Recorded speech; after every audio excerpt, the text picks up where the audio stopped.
कहानी शुरू होती है उस अनंत काल से जब सृष्टि का कोई अस्तित्व नहीं था। ये वो समय था जब सृष्टि का निर्माण अभी शुरू भी नहीं हुआ था और महाप्रलय का जल हर तरफ फैला था। ना ये धरती थी, ना आकाश, ना सूर्य, ना नक्षत्र। चारों तरफ सिर्फ घना अंधेरा था और था तो बस एक अनंत अंतहीन समुद्र।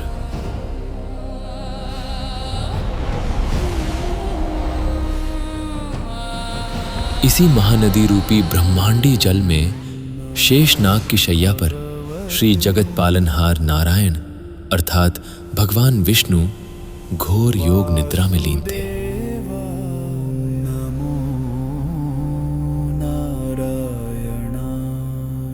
ये योग निद्रा कोई साधारण नींद नहीं थी। ये स्वयं मां भगवती की एक महान शक्ति मां महामाया थी, जिन्होंने भगवान विष्णु को अपनी माया में लपेट रखा था। योग निद्रे महानिद्रे योग माये महेश्वरी योग सिद्धि करी शुद्धे दुर्गा देवी नमोस्तुते। नमो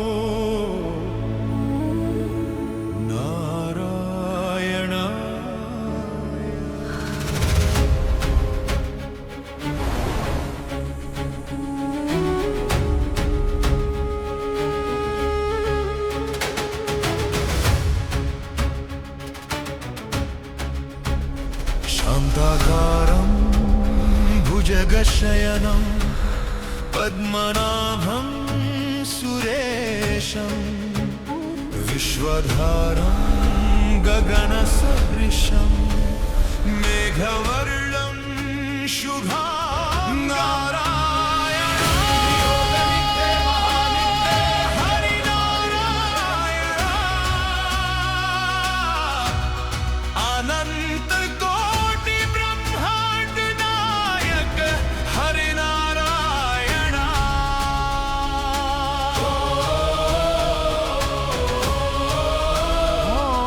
भगवान श्री हरि विष्णु की नाभि से उपजे एक विशाल स्वर्ण कमल के आसन पर सृष्टि के रचयिता चतुरानन ब्रह्मा जी आसीन थे, जो बस इंतजार कर रहे थे उस सही समय का जब वे इस खाली और शांत ब्रह्मांड में जीवन की पहली नींव रख सकें और शून्य से एक नए ब्रह्मांड को रचने की महायोजना तैयार कर सकें।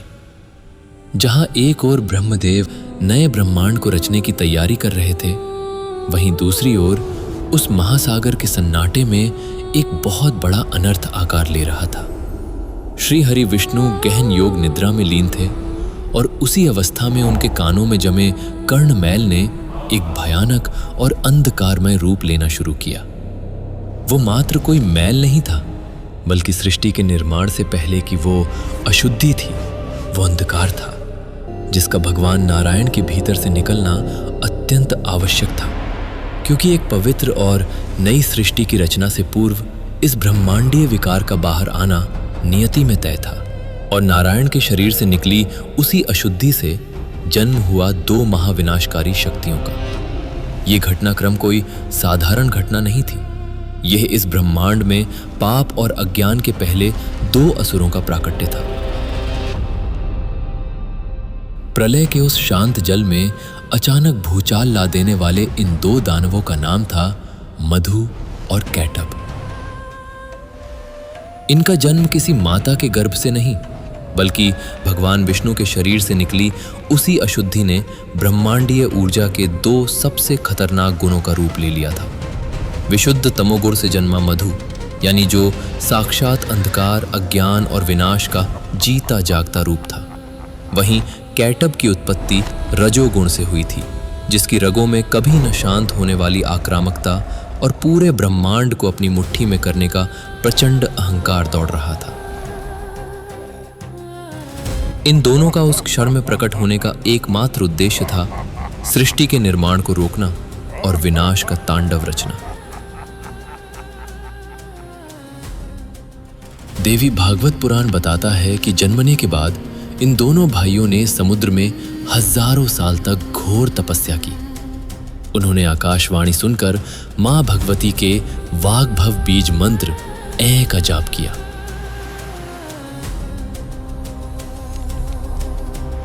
उनकी इस कड़ी तपस्या से प्रसन्न होकर मां भगवती ने उन्हें इच्छा मृत्यु का वरदान दे दिया, यानी उनका अंत तब तक संभव नहीं था जब तक वे खुद न चाहें। इच्छा मृत्यु का वरदान पाकर मधु और कैटब अहंकार से भर गए। मधु कैटब को लगने लगा कि इस पूरे ब्रह्मांड में उनसे ज्यादा शक्तिशाली अब कोई नहीं है।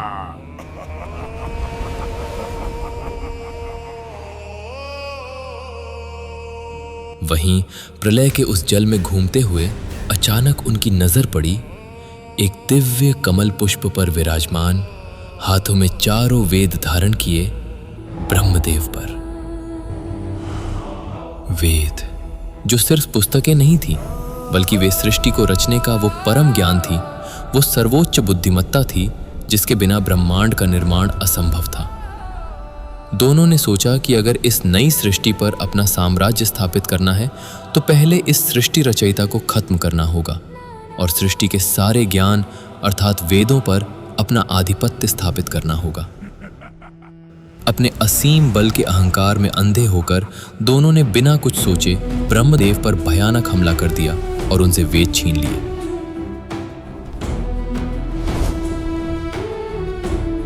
न चाहते हुए भी ब्रह्मदेव बस असहाय होकर रह गए।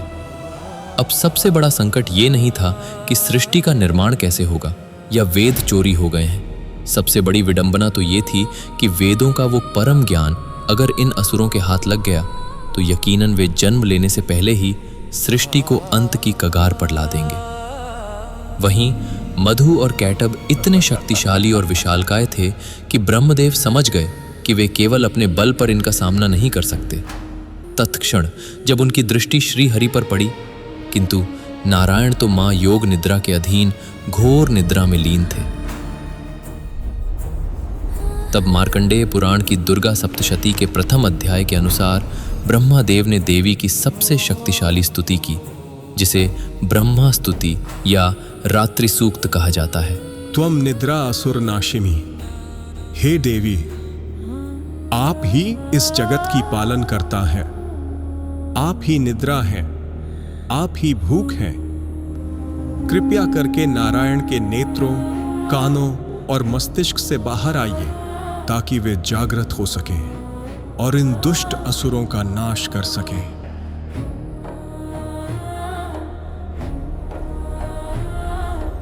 ब्रह्मदेव की इस स्तुति से प्रसन्न होकर मां योग निद्रा भगवान विष्णु के शरीर से बाहर आ गईं।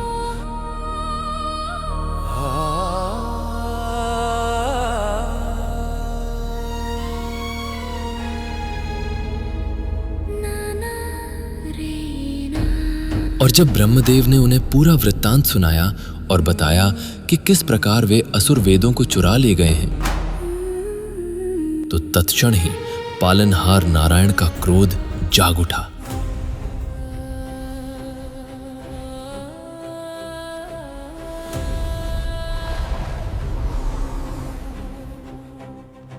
मधु कैटब, वेद तुरंत लौटा दो, पहले हमसे युद्ध करो। और शुरू हुआ एक ऐसा महायुद्ध जो सृष्टि के इतिहास में सबसे लंबी अवधि तक चलने वाले युद्धों में से एक माना जाता है। पूरे 5000 वर्षों तक ये भयंकर युद्ध बिना रुके चलता रहा।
नारायण समझ गए थे कि जहां असीम बल और अमरता का वरदान हो, वहां शस्त्र नहीं बल्कि माया और बुद्धि का प्रहार करना होता है। लेकिन कैसे? ये दोनों तो स्वयं देवी महामाया के इच्छा मृत्यु के वरदान से पूर्ण थे। देवी भागवत पुराण स्कंद 1 अध्याय 9 के अनुसार जब इस समस्या का कोई समाधान ना मिला तो श्री हरि विष्णु ने सृष्टि की मूल शक्ति मां महामाया का स्मरण किया।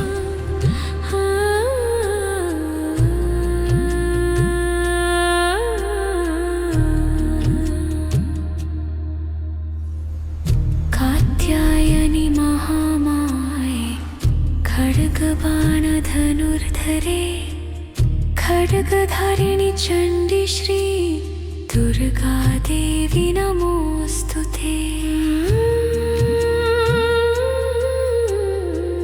शंख चक्र गदा पाणे शार्ङ्ग जायत बाहवे पीताम्बर धरे धने दुर्गा देवी नमोस्तुते।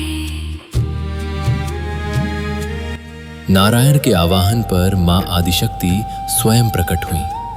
वे जानती थीं कि असीम शक्तियों के साथ रजोगुण और तमोगुण से परिपूर्ण इन दोनों असुरों में एक बहुत बड़ा दोष व्याप्त है, और वो है अहम, अर्थात मैं ही सर्वश्रेष्ठ हूं, मुझसे बड़ा कोई नहीं। उनकी यही लालसा थी कि वे पूजनीय बने और इस पूरी सृष्टि पर केवल उनका ही आधिपत्य हो। उनके इसी अहंकार का फायदा उठाते हुए देवी ने मुस्कुराकर उन दोनों असुरों की बुद्धि पर मोहिनी माया का आवरण डाल दिया। माया के प्रभाव में आते ही असुरों का विवेक नष्ट हो गया। जय हो मां महामाया, जगत जननी आदि शक्ति की। मधु, कैटब, तुम दोनों अजेय हो और मेरे वरदान के फलस्वरूप तुम अमर भी हो। फिर ये युद्ध क्यों? अमर तो है माता, पर नारायण ने पिछले 5000 सालों से हमें रुला रखा है। पूरे 5000 सालों से एक पल सांस नहीं लेने दी।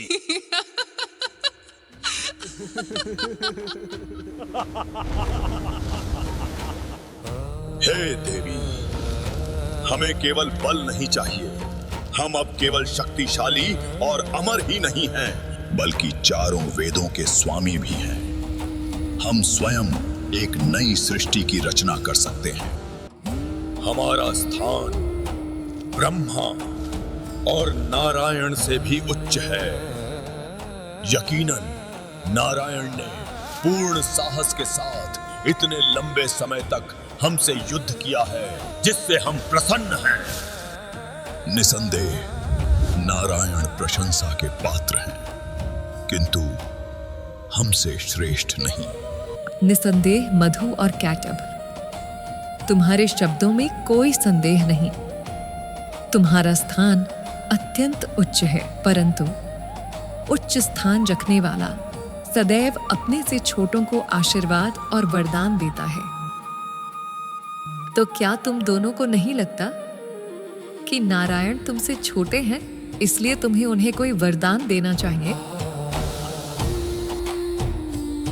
अवश्य मांगो नारायण, जो वरदान मांगना चाहो आज मांग लो, हम तुम्हें वर देंगे।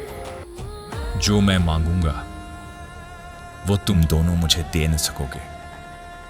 असंभव, इस सृष्टि में ऐसा कुछ भी नहीं जिसके स्वामी हम न हो।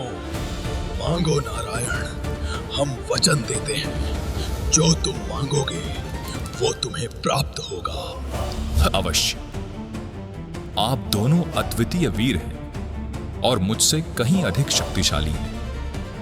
यदि आप सचमुच मेरे पराक्रम से प्रसन्न हैं और मुझे वरदान देना ही चाहते हैं, तो बस मुझे यही वर दीजिए कि आप दोनों की मृत्यु मेरे ही हाथों सुनिश्चित हो। अब आया वो अचूक क्षण। ये वचन सुनते ही मधु और कैटब सन्न रह गए। उनका अपना ही अहंकार उनके लिए मृत्यु का फंदा बन चुका था।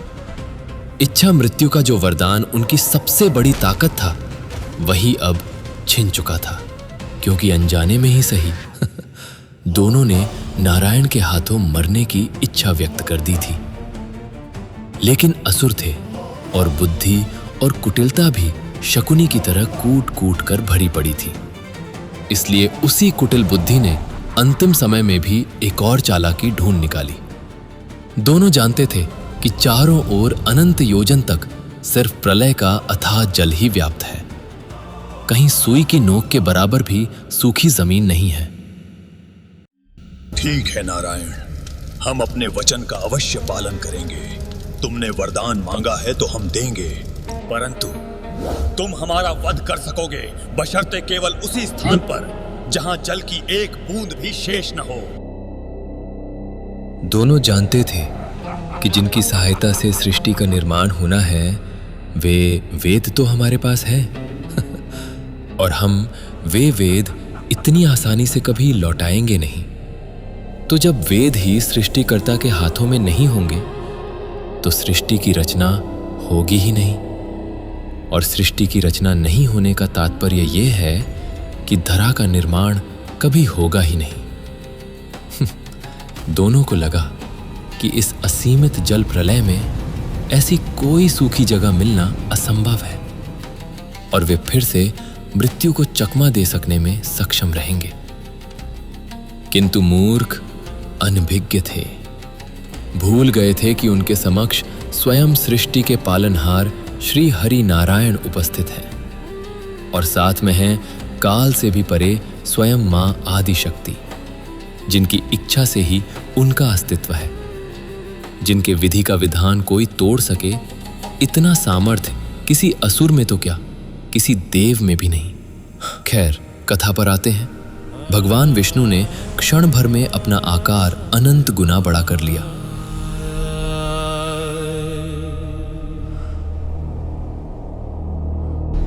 विश्वरूप वासुदेवा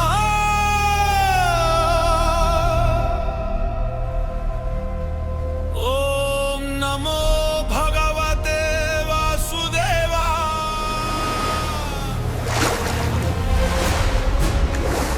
ओम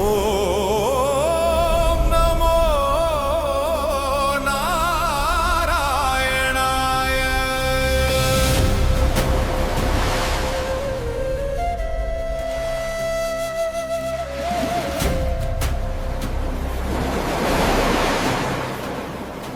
संतुष्टि से पुष्टि कर लो।